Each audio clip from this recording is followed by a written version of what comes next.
नमस्कार, मैं हूं राम प्रकाश राय। राहुल गांधी ने जो सरनेम वाला मामला चल रहा था, जिसको लेकर के उनकी संसद सदस्यता चली गई थी, उस मामले में जिसकी सुनवाई होनी है सुप्रीम कोर्ट में, उसमें उन्होंने जवाब दाखिल किया है। राहुल गांधी ने उस अपने जवाब में ये बात साफ साफ कही है कि जो पूर्णेश मोदी जिन्होंने इस याचिका को दायर किया था, वो खुद मोदी समाज से नहीं आते हैं। इसके अलावा उन्होंने ये भी उसमें कहा है अपने जवाब में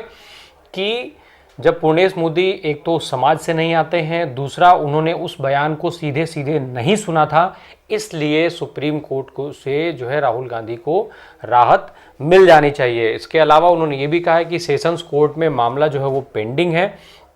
और वहाँ उम्मीद की एक किरण बनी हुई है। ये दिख रहा है कि वहाँ पर उनको जो है न्याय मिल सकता है, इसलिए भी सुप्रीम कोर्ट राहुल गांधी की जो मांग है उस पर विचार करे। आपको याद दिला दें कि राहुल गांधी को जो है मार्च के समय पर मोदी सरनेम को लेकर के उनकी याचिका, उनको जो है मानहानि के मामले में अधिकतम 2 साल की सज़ा हुई थी और ये वो सज़ा है जो इस मामले में अधिकतम हो सकती है। और इस सज़ा के बाद फिर इनकी संसद सदस्यता चली गई थी। तब से ये मामला जो है लगातार चल रहा है कि करके अभी सुप्रीम कोर्ट तक मामला पहुंच चुका है।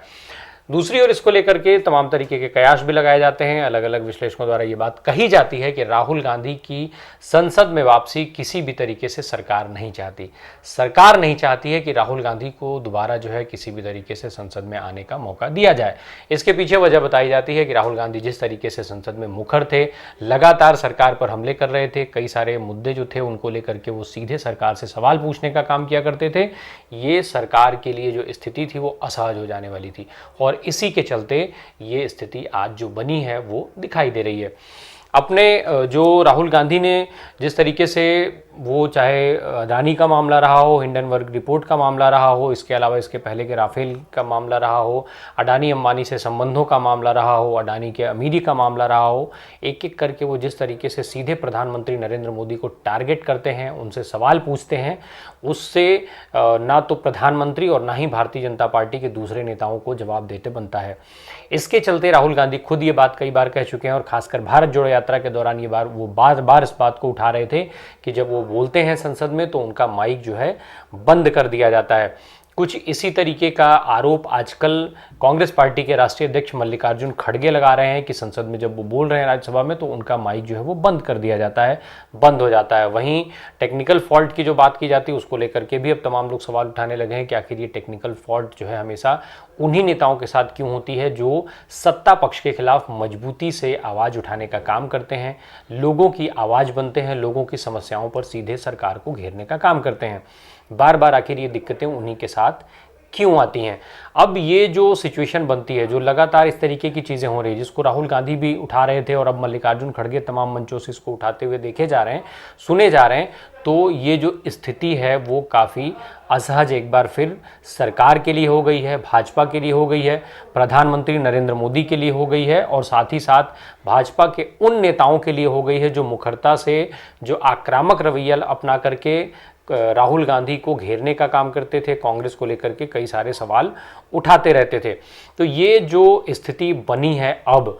ये देखा ये जाता है कि अगर सुप्रीम कोर्ट से 4 जुलाई की जब सुनवाई होती है राहुल गांधी के मामले को और किसी भी तरीके से अगर राहुल गांधी को वहाँ से राहत मिलती है तो फिर उनके संसद वापसी के रास्ते जो है वो तय हो जाएंगे। हालांकि इस बीच देखना ये भी होगा कि क्या 4 जून की सुनवाई सुचारू रूप से हो पाती है, क्योंकि कई मामलों में ये देखा जाता है कि जिस दिन सुनवाई होती है, महत्वपूर्ण होता है वो मामला, उस दिन वो जज उपस्थित नहीं होते हैं और पहले से ही इस मामले में जज को लेकर भी कई सारे सवाल उठाए जा रहे हैं, कई सारी बातें कही जा रही हैं। अब जो राहुल गांधी ने जवाब दिया है उससे कितना संतुष्ट होगा कोर्ट, क्योंकि ये जो मामला है भाई वो गुजरात से शुरू होकर के और गुजरात उसका मेन आधार है। इस वक्त राहुल गांधी की अगर संसद में वापसी होती है तो एक तरफ जहां पूरा विपक्ष एक है और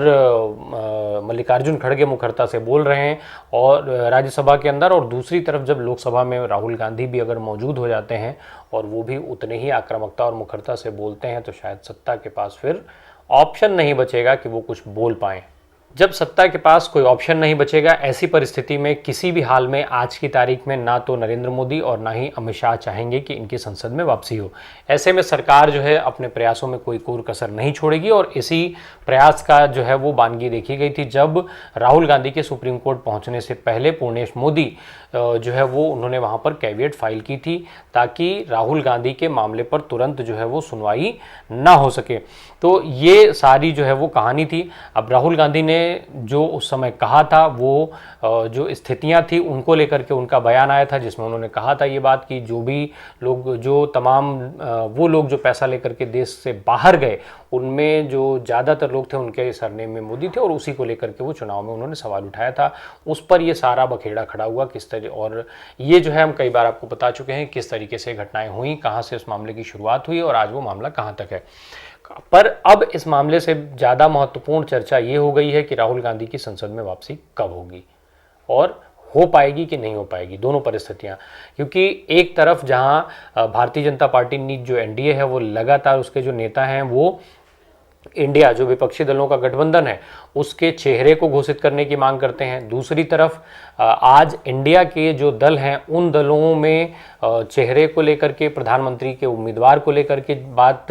शायद उतनी नहीं है जितनी ज़्यादा मांग भारतीय जनता पार्टी की तरफ से। यानी भारतीय जनता पार्टी को इस चीज़ की चिंता ज़्यादा हो गई है कि वो इंडिया का चेहरा कौन होगा। दरअसल वो पूरी भारतीय जनता पार्टी आज राष्ट्रीय अध्यक्ष के तौर पर मल्लिकार्जुन खड़गे का नाम न लेकर के राहुल गांधी को टारगेट करती है। कुल मिलाकर के भारतीय जनता पार्टी के लिए जो सॉफ्ट टारगेट है वो राहुल गांधी थे, इसलिए कि वो प्रधानमंत्री नरेंद्र मोदी बनाम राहुल गांधी करके ही चुनाव में जाना चाहते हैं और वो उनके लिए सीधा निशाना होता है। राहुल गांधी पर चूंकि पूरे अब तक का जो उनका राजनीतिक कैरियर रहा है भारत जोड़ो यात्रा के पहले तक का, तो उसके हिसाब से वो राहुल गांधी को आसानी से टारगेट कर लेते हैं और फिर वो चुनाव को जो है मुद्दों से भटकाने का काम कर ले जाते हैं। इसलिए भारतीय जनता पार्टी और एनडीए के लिए ये आसान चीज़ थी कि राहुल गांधी जो है वो राहुल गांधी बनाम एनडीए का, जो राहुल गांधी बनाम नरेंद्र मोदी आने वाले लोकसभा चुनाव की स्थिति भी उस तरीके की बने। पर राहुल गांधी, कांग्रेस और इंडिया के जो बाकी दल हैं, जिस तरीके से आज उनके बयान आ रहे हैं और जिस आक्रामकता से वो आज भारतीय जनता पार्टी और एनडीए पर हमले कर रहे हैं, वो कहीं ना कहीं इस चीज़ में बिल्कुल ये मामला जो है, ये सीन स्पष्ट हो चुका है कि चुनाव को मुद्दों पर केंद्रित करना है, भारतीय जनता पार्टी को घेर करके मुद्दों की बहस पर लाना है जिससे बात हो सके मुद्दों की, आम आदमी के जीवन की, महंगाई की, बेरोजगारी की, स्वास्थ्य की सुविधाओं की, शिक्षा की और तमाम जो जरूरी चीज़ें हैं लोगों के जीवन जीने के लिए, उन पर बात हो। उन मुद्दों तक घेर करके लाने का काम कांग्रेस पार्टी सहित इंडिया के जो बाकी गठबंधन के दल हैं वो फिलहाल करते हुए देखे जा रहे हैं। इससे इतर भारतीय जनता पार्टी के पास जो है मुद्दों का अभाव होता चला जा रहा है और वो बार बार उसी हिंदुत्व की बात करते हैं जिस हिंदुत्व को उनका ही मातृ संगठन राष्ट्रीय स्वयंसेवक संघ नकार चुका है, सिरे से खारिज कर चुका है। उनके आरएसएस ने खुद ऑर्गेनाइजर में ये बात कह दी थी कि आरएसएस जो हिंदुत्व का मुद्दा है अब वो खत्म हो गया है, अब वो कोई मुद्दा नहीं बचा है, उस मुद्दे में असर नहीं है और साथ ही साथ प्रधानमंत्री के चेहरे को लेकर के भी आरएसएस सवाल उठा चुका है। ऐसे में भारतीय जनता पार्टी के लिए ये और ज़्यादा महत्वपूर्ण हो जा रहा है कि किस तरीके से वो राहुल गांधी को चर्चा में बनाए रखें, राहुल गांधी को लेकर के सवाल उठाते रहें और इससे इतर बाकी जो नेता हैं इंडिया के गठबंधन में,